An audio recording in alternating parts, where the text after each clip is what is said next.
Hello दोस्तों, आज हम लोग बात करेंगे न्यूट्रिशन एंड न्यूट्रिएंट के बारे में। तो इससे पहले वाले क्लास में हमने पढ़ाया था कि न्यूट्रिशन क्या होता है और न्यूट्रिएंट क्या होता है। तो न्यूट्रिशन क्या होता है, जो हम लोग खाना खाते हैं उसे न्यूट्रिशन कहते हैं। और न्यूट्रिएंट क्या होता है, जो हमारे जो खाना खा रहे हैं उसके अंदर क्या-क्या है वो न्यूट्रिएंट होता है। तो न्यूट्रिशन जो है वो बॉडी के ग्रोथ के लिए जाना जाता है। याद रखिएगा, उसके 5 प्रोसेस होते हैं। पहला इंजेशन, दूसरा डाइजेशन, तीसरा एब्जॉर्प्शन, चौथा होता है एसिमिलेशन, पाँचवां होता है इजेशन। याद रखिएगा। तो पहला होता है इंजेशन, INGESTION, ठीक है। वो जैसे कि हम मुंह में लिए, यहाँ से यहाँ तक जो गया तो उसे इंजेशन बोलते हैं। फिर डाइजेशन, जो हमारे बॉडी के अंदर डाइजेस्ट होता है उसे डाइजेशन बोलते हैं। तीसरा होता है अब्जॉर्प्शन, वो क्या होता है, डाइजेस्ट होने के बाद हमारे ब्लड सेल से जो जाता आता है उसे एब्जॉर्प्शन बोलते हैं। उसके बाद एसिमिलेशन, एसिमिलेशन में होता है जो हमारा ग्रोथ देता है बॉडी को ग्रोथ देगा। जैसे कि आप कुछ खाना खाते हो, तो खाना खाने के बाद वो आपको एनर्जी मिलता है, तो उसे उस प्रोसेस को बोलते हैं एसिमिलेशन। उसके बाद होता है इंजेशन, जो मतलब वेस्ट जो हम लोग बाहर छोड़ देते हैं उसे बोलता है। तो ये प्रोसेस है। उसके बाद देखिए इसमें फिर बहुत सारे क्या होता है, न्यूट्रिशंस, न्यूट्रिएंट्स में क्या आते हैं। न्यूट्रिएंट्स में दो टाइप के न्यूट्रिएंट्स होते हैं, एक होता है माइक्रो न्यूट्रिएंट्स, एक होता है मैक्रो न्यूट्रिएंट्स। तो माइक्रो न्यूट्रिएंट जो होता है उसमें क्या क्या आता है, तो मैंने बहुत सारे नोट्स बनाए हैं। तो उसके लिए ये होता है, माइक्रो न्यूट्रिएंट्स में होता है जैसे कि carbohydrate, simple complex carbohydrate.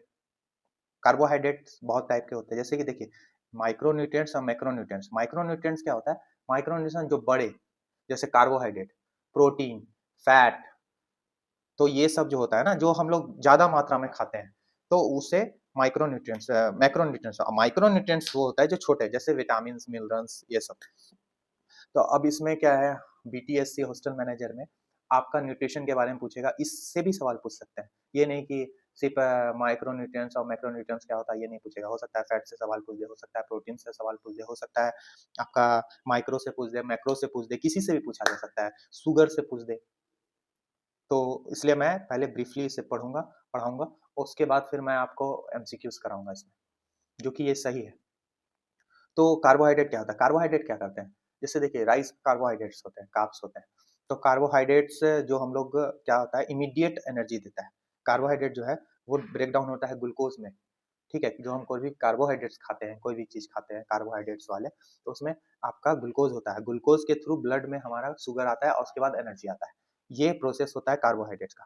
Carbohydrate दो टाइप के होते हैं, सिंप्लेक्स और कॉम्प्लेक्स। सिंपल जो होता है जिसमें शुगर फूड, जस्ट लाइक आप कोई स्वीट्स खा लेते हो, जस्ट लाइक आप फ्रूट्स खा लेते हो, जस्ट लाइक जगरी खाते हो, जस्ट लाइक मतलब आपका प्लम खाते हो, अंजीर खा लेते हो, कुछ भी खा लेते हो, तो उसमें जो शुगर होते हैं वो सिंपल में आता है। और कॉम्प्लेक्स में जिसमें स्टार्च और फाइबर दोनों मिले होते हैं, जिसमें ग्रेन्स हो गए, पल्सेस हो गए, आपके ओट्स हो गए, उसके बाद स्टार्ची वेजिटेबल्स हो गए, ये सब आते हैं। याद रखिएगा, सिंपल और कॉम्प्लेक्स। सिंपल में जो डायरेक्ट सिंपल याद रखने वाली चीज है। मैं अपने स्टूडेंट्स को जब पढ़ाता हूँ तो ये बताता हूँ कि सिंपल क्या होता है। सिंपल मीन्स आप ग्लूकोज डायरेक्ट ले रहे हो, मतलब कि शुगर डायरेक्ट ले रहे हो, डायरेक्ट इंटेक कर रहे हो, तो उसे सिंपल में रखना है। कॉम्प्लेक्स में क्या, जो कि आपको थोड़ा सा मीठा नहीं लगेगा, लेकिन उसको खाने के बाद हमारे शरीर में जो है ग्लूकोज की मात्रा बढ़ जाएगी, तो वो कॉम्प्लेक्स होता है। जैसे रोटी रोटी आप खाते हो तो चिबाते होगे, तो च्युइंग के टाइम में आपका रोटी आपको थोड़ा मीठा लगता होगा, तो मीठा जो लगता है, ये जो प्रोसेस है मीठा लगने का, वही है हमारा ग्लूकोज। तो याद रखिएगा, इसमें कार्बोहाइड्रेट में दो टाइप के होते हैं, सिंपल एंड कॉम्प्लेक्स। उसके बाद हम आते हैं प्रोटीन। प्रोटीन क्या है, ये हमारे मसल्स बिल्डिंग के लिए काम आती है। जैसे आप देखे होंगे बॉडी बिल्डर्स जो है मसल्स बनाते हैं, उसके लिए वो लोग प्रोटीन इंटेक करते हैं। तो मैं वो वे में नहीं जा रहा हूँ, मैं एक बात बता रहा हूँ आपको, समझाने के लिए बता रहा हूँ कि प्रोटीन होता क्या है। तो प्रोटीन जो है वो एक ऐसा चीज है हमारा जो कि मसल बिल्डिंग के लिए काम आता है। जो बॉडी वॉडी बनाते हैं या कोई भी आप प्रोटीन लेते हो, जैसे चिकन, चिकन ब्रेस्ट, आपका ज़्यादातर एनिमल मतलब कि मीट में या चिकन में, ये सब में प्रोटीन ज़्यादा होते हैं। उसके बाद फिर दाल में, पल्सेस में, आपके पीनट्स में, ये सब में प्रोटीन होता है। तो प्रोटीन क्या करता है, हमारा मसल बिल्डिंग के लिए काम आता है। फैट्स क्या है, सॉरी सॉरी फैट्स क्या होता है, फैट्स जो है एक स्टोरेज होता है। इसमें क्या होता है, फैट्स भी दो टाइप के होते हैं, एक सॉल्युबल फैट्स, एक इनसॉल्युबल फैट्स, जो अनसैचुरेटेड और सैचुरेटेड भी बोल सकते हैं हम। तो फैट्स क्या होता है, फैट्स हमारे शरीर में पावर का मतलब एनर्जी देने का काम करता है, लेकिन वो 2 टाइप के होते हैं, सॉल्युबल और नॉन सॉल्युबल, अनसैचुरेटेड और सैचुरेटेड। सैचुरेटेड जो होते हैं वो जैसे कि ऑलिव ऑयल में पाया जाता है, फिश में पाया जाता है, नट्स में पाया जाता है, जो हम लोग बादाम खाते हैं उसमें भी ऑयल होता है। तो वो हमारे शरीर के लिए बहुत अच्छा होता है। कुछ ऐसे चीज़ है जो कि शरीर के लिए अच्छा नहीं होते, जैसे कि आप मार्जरीन खा रहे हो, या आप जैसे बेकरी प्रोडक्ट में भी मार्जरीन होता है, घी ज़्यादा अगर आप कंज्यूम करते हो, ज़्यादा बहुत ज़्यादा कर रहे हो, तो वो अगर आप सब चीज़ शरीर के लिए सही है, लेकिन अगर आप उसे सही ढंग से पचा नहीं पा रहे हो, तो वो गड़बड़ हो जाता है। नहीं तो देखिए आप बहुत लोग खाते हैं और पचा भी लेते हैं। तो यही है अनसैचुरेटेड फैट में क्या है कि वो दाल में या पल्सेस में या ऑलिव ऑयल में या फिश में या नट्स में जो मतलब कि फैट होता है, वो फैट अनसैचुरेटेड फैट। और सैचुरेटेड में आता है जो कि एनिमल प्रोडक्ट से बनते हैं, वो लिमिटेड होते हैं लेकिन एनिमल प्रोडक्ट से बनते हैं, वो होते हैं अनसैचुरेटेड फैट। तो अभी तक में हम लोग 3 चीज़ पढ़ चुके हैं, कार्बोहाइड्रेट पढ़ लिए, प्रोटीन पढ़ लिए, फैट्स पढ़ लिए। इतना डीपली में मुझे नहीं जाना है, बस मुझे ये समझाना है कि होता क्या है। उसके बाद वाटर, वाटर क्या करता है हमारे शरीर, वाटर जो है ऐसा नहीं है, वाटर बहुत इंपॉर्टेंट चीज़ है। तो वो हमारे शरीर में क्या है, केमिकल रिएक्शंस जो होते हैं, जितने भी वाटर वेस्टेज और डिस्पोजल्स के लिए जो हमारे हमारे शरीर में मतलब रेगुलेट करने के लिए वाटर बहुत ज़रूरी है। अगर आप वाटर ठीक तरीके से लेते हो, तो हम जो भी खा रहे हैं उसको पचाने में काम आता है, उसको बॉडी को जल्दी से रिकवर करने में काम आता है, इसलिए बोला जाता है वाटर पीना बहुत जरूरी है। तो याद रखिएगा, पांचवा वाटर है। अब हम लोग आएंगे मैक्रोन्यूट्रिएंट। मैक्रोन्यूट्रिएंट में क्या होता है, जिसमें विटामिन आते हैं, मिनरल्स आते हैं, उसके बाद फैट्स आते हैं, ठीक है।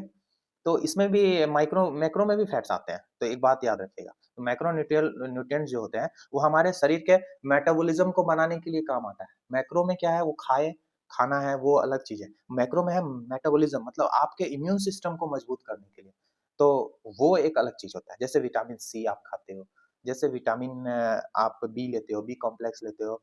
आपको याद होगा कुछ दिन पहले हम लोग विटामिन सी ज्यादा लेते हैं इम्यून के लिए, तो आंवला खाते हैं, वो क्या है, विटामिन सी है। लेमन खाते हैं, वो विटामिन सी है, उसमें विटामिन सी मिलती है हमें। तो विटामिन वाइटामिन क्या होता है, एक ऑर्गेनिक कंपाउंड है। एक 2 टाइप के विटामिन होते हैं, एक वाटर सॉल्युबल होता है, एक fat soluble. So water soluble में बी कॉम्प्लेक्स आता है, विटामिन सी आता है, जो कि डेली हम लोग को रिप्लेसमेंट के लिए जरूरी है। विटामिन सी हमें डेली चाहिए, अगर डेली नहीं खाएंगे विटामिन सी तो उसमें प्रॉब्लम आने लगेगा फिर। फैट जो है सॉल्युबल फैट, जिसमें विटामिन आते हैं ए, डी, ई, के, और स्टार्च भी हमारे बॉडी के लिए जरूरी है, जो कि मैक्रोन्यूट्रिएंट्स में आते हैं। फैट्स में कौन कौन आएंगे, vitamin D, vitamin A, vitamin E, vitamin के, याद रखिएगा। उसके बाद मिनरल्स में इनऑर्गेनिक एलिमेंट्स होते हैं, जैसे कि कैल्शियम। याद रखिएगा, कैल्शियम शरीर के लिए बहुत इंपॉर्टेंट, जिसके लिए हम लोग दूध पीते हैं। दूध भी पीते हैं, सोयाबीन्स जो हम लोग सोयाबीन्स का जो सीड्स होते हैं वो जो खाते हैं उसमें भी कैल्शियम होता है, और भी बहुत सारी चीजें। आयरन, आयरन जो हम लोग खाते हैं, पालक में आयरन पाया जाता है। उसके बाद पोटासियम, जैसे पोटासियम का बहुत सारा गुड़ जो हम लोग खाते हैं उसमें पोटासियम होता है, गुड़ जैगरी जिसे हम बोलते हैं, तो वो नर्वस सिस्टम के लिए, पोटासियम हमारे नर्वस सिस्टम के लिए बहुत ज्यादा इंपॉर्टेंट है, याद रखिएगा। ये सब छोटा छोटा चीज पूछ सकता है, नर्वस सिस्टम के लिए कौन सा मिनरल्स हमें जरूरत पड़ेगा, तो वो पोटासियम हमें जरूरत पड़ेगा। बोन्स के लिए कौन सा, कैल्शियम जरूरत पड़ेगा। आयरन क्या काम करता है, ऑक्सीजन के ट्रांसप्लांट के लिए काम आता है, मतलब ऑक्सीजन हमारे शरीर में ज्यादा अच्छे से पहुंचता है, वो आयरन और पोटासियम जो आयरन जो हम लेते हैं उससे होगा। न्यूट्रिशन का कॉन्सेप्ट क्या है, मतलब अब हमें दूसरा, मतलब हमारे सिलेबस में जो कॉन्सेप्ट ऑफ न्यूट्रिशन आता है उसमें अब दूसरा पार्ट में आ गया। बैलेंस डाइट क्या है, बैलेंस डाइट एक एक अलग चीज है, और ये हम दूसरे क्लास में पढ़ेंगे कि बैलेंस डाइट क्या होता है, उसका माल न्यूट्रिशन क्या होता है, न्यूट्रिशन कितने टाइप के होते हैं, ऑटोट्रोपिक, हेटरोट्रोपिक, ह्यूमन प्रोसेस क्या है, ये सब। लेकिन मैं एक बात बताना चाहूंगा, ह्यूमन प्रोसेस जो है वो अभी पढ़ लीजिए, क्योंकि माइक्रो मैक्रो और न्यूट्रिशन और न्यूट्रिएंट्स में ही ह्यूमन प्रोसेस, ह्यूमन का क्या प्रोसेस होता है। तो ह्यूमन का प्रोसेस जो है वो 5 वे में जाता है, 5 टाइप्स के होते हैं। तो इंजेक्शन, पहला इंजेक्शन, दूसरा डाइजेशन, तीसरा एब्जॉर्प्शन, चौथा एसिमिलेशन, पांचवा होता है इंजेक्शन, तो जो कि वेस्ट होता है, ठीक है। तो यही है 5 प्रोसेस, इसी के थ्रू आपका सब होगा। उसके नेक्स्ट क्लास में हम लोग पढ़ेंगे न्यूट्रिशन कितने टाइप के होते हैं, जैसे बैलेंस डाइट क्या होता है, माल न्यूट्रिशन क्या होता है, ये सब पढ़ेंगे। अगर वीडियो अच्छा लगे तो लाइक कीजिए, सब्सक्राइब कीजिए, शेयर कीजिए। और एक और सर जुड़ने वाले हैं कुछ दिन में, प्रीतम सर, जो कि रांची में पढ़ाते हैं। सो वो भी अब उनका भी अब क्लासेस आएगा, मैथ और रीजनिंग का, कुछ दिन में जुड़ने वाले हैं। और पीडीएफ और नोट्स के लिए मेरी बात हो रही है, और जैसे होता है कंप्लीट, क्योंकि देखिए सिलेबस अभी जस्ट आया है कुछ दिन पहले, सिलेबस बहुत डिफरेंट है। एनवीएस से रिलेटेड सिलेबस नहीं है, इसरो से रिलेटेड सिलेबस नहीं है, ये सिलेबस टोटली डिफरेंट है, तो इसे हमें याद रखना होगा। सो इसके लिए मैं अलग से बना रहा हूँ और थोड़ा मैं बिजी था, इस वजह से मैं वीडियो नहीं डाल पा रहा था। ठीक है, ये हमारा पहला टॉपिक आज क्लियर हो गया है। अब इसके बाद मैं धीरे-धीरे टॉपिक्स को क्लियर करूँगा, मतलब सब्जेक्टिव पहले क्लियर करूँगा, फिर ऑब्जेक्टिव में पढ़ाऊँगा। सो आपको वीडियो अच्छा लगे तो लाइक कीजिए, सब्सक्राइब कीजिए, शेयर कीजिए। Thank you so much.